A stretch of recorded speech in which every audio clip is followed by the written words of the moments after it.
Bonjour et bienvenue dans cette vidéo. Dans cet exercice, le plan est muni d'un repère orthonormé direct OUV.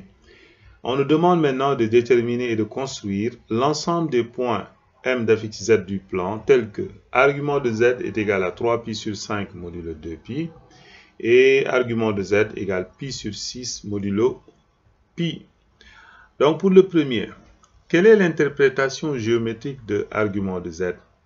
Argument de Z, c'est l'angle orienté que fait le vecteur U, ce vecteur U-là, et OM. Donc, si on est sur le repère, donc voici le point O, c'est l'origine, et voici le vecteur U, et ça, c'est le vecteur V. D'accord? Ça, c'est le vecteur U, et ça, c'est le vecteur V. Maintenant, dire que argument de Z est égal à 3π sur 5 modulo 2π signifie que l'angle orienté UOM, vecteur U, vecteur OM, est égal à 3π sur 5 modulo 2π. Voilà. Donc, on va aller représenter l'angle orienté UOM. 3π sur 5, c'est 108 degrés. Donc, nous allons prendre notre rapporteur et représenter 108 degrés. Donc, on met le centre ici. Voilà, et on mesure 108 degrés. Donc, c'est 100, ça c'est 105, 108 est là. Donc, voici 108 degrés. Puis, nous prenons la règle. Donc, allons prendre la règle pour tracer notre angle. Voilà, donc on trace notre angle. Voilà. Et donc, nous avons l'angle, un angle de 3π sur 5. Et le point M est là. D'accord? Donc, UOM est égal à 3π sur 5. Radians.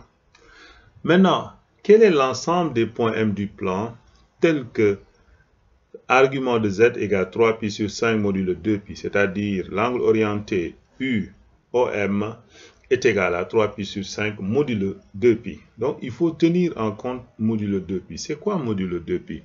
Voici un point M pour que l'angle UOM que je viens de marquer, l'angle UOM, donc 3π sur 5, c'est dans le sens direct, l'angle UOM soit égal à 3π sur 5. Donc, M peut être là, peut être là, peut être là, peut être sur toute cette demi-droite. Parce que pour avoir 3π sur 5, il faut que M reste sur cette demi-droite, n'est-ce pas? Il faut que M reste sur cette demi-droite. Mais est-ce que M peut se mettre sur le point O? Non, parce que si M se met sur le point O, M sera d'affixe 0. Donc, Z serait égal à 0. Et argument de 0 n'existe pas. Donc, ici, Z est différent de 0. Donc, M ne peut pas se mettre sur le point O. Donc, M peut être sur toute cette demi-droite-là, mais pas sur le point O. Car si M est sur le point O, son affixe serait 0, c'est-à-dire Z est égal à 0, et argument de 0 n'existe pas. Modulo 2π, ce sont des tours. C'est-à-dire, à partir de ce point M-là, si on fait un tour complet, on revient au point M, n'est-ce pas? Si on fait un tour complet à partir du point M, on revient au point M.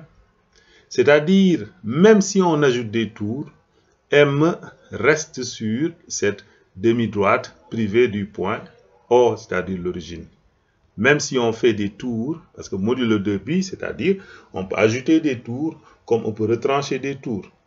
Donc, même si on fait des tours, on revient à la demi-droite. Donc, quel que soit le nombre de tours qu'on ajoute, M reste sur cette demi-droite parce qu'on revient au point M. Donc, si on ajoute des tours dans le sens direct, on revient au point M. On revient au point M.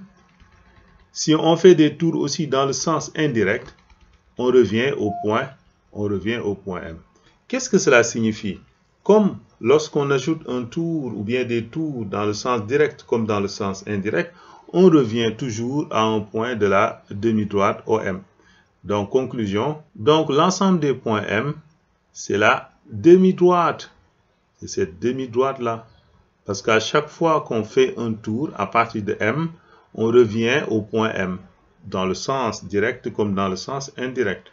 Si on ajoute des tours dans le sens direct comme dans le sens indirect, on revient au point M. Donc, l'ensemble des points, c'est cette demi-droite. Mais cette demi-droite privée du point O, privée de l'origine. Donc, l'ensemble des points M du plan est la demi-droite d'origine O, privée du point O, et faisant un angle de 3π sur 5 avec U, c'est-à-dire le vecteur unitaire U de l'axe D réel. Au deuxième cas, on nous demande de déterminer l'ensemble des points M d'affixe Z tel que argument de Z est égal à π sur 6. Donc, la première chose à faire, c'est que Z est différent de 0 parce que argument de 0 n'existe pas. Ce qu'il faut faire, c'est interpréter géométriquement argument de Z. Argument de Z, comme on vient de le faire tout à l'heure, son interprétation géométrique, c'est l'angle que fait U, ce vecteur-là, U, et OM, et le vecteur OM. Donc, c'est l'angle orienté. Donc, c'est l'angle orienté UOM est égal à π sur 6 modulo π. Donc, allons représenter l'angle orienté UOM. On prend le rapporteur, là, et on va mesurer π sur 6. Π sur 6, c'est 30 degrés. Donc, 10, 20, 30. Voici π sur 6. Maintenant, on prend la règle et on lie les deux points. Voilà. Voici le point O, U. Donc, M doit être sur cette demi-droite. Donc, M doit être sur cette demi-droite. Donc, voici l'angle UOM, c'est-à-dire π sur 6. Voilà. Maintenant, que signifie modulo π? Modulo π signifie si on ajoute des demi-tours, où va se trouver le point M? Si on ajoute des demi-tours dans le sens direct comme dans le sens indirect, où va se trouver le point M?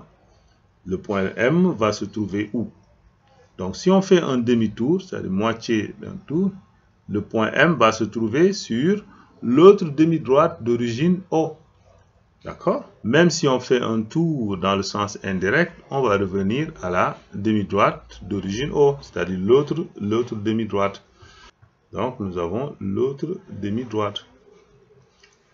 Voilà. Donc, l'ensemble des points M, c'est cette demi-droite-là et celle-là. Mais attention, Z est différent de 0. Donc, il faut priver le point O, il faut l'exclure. Donc, l'ensemble des points M, c'est la droite. Donc, si on associe les deux demi-droites, on obtient une droite. Mais, il faut exclure l'origine O. Donc, l'ensemble des points M du plan, tel que argument de Z est égal à π sur 6 modulo π, et la droite passant par O est privée de O, faisant un angle de π sur 6 avec l'axe des abscisses. On peut mettre le vecteur directeur U de l'axe des abscisses. Donc, voici l'ensemble des points M d'affixe Z du plan, tel que argument de Z égale à π sur 6 modulo π.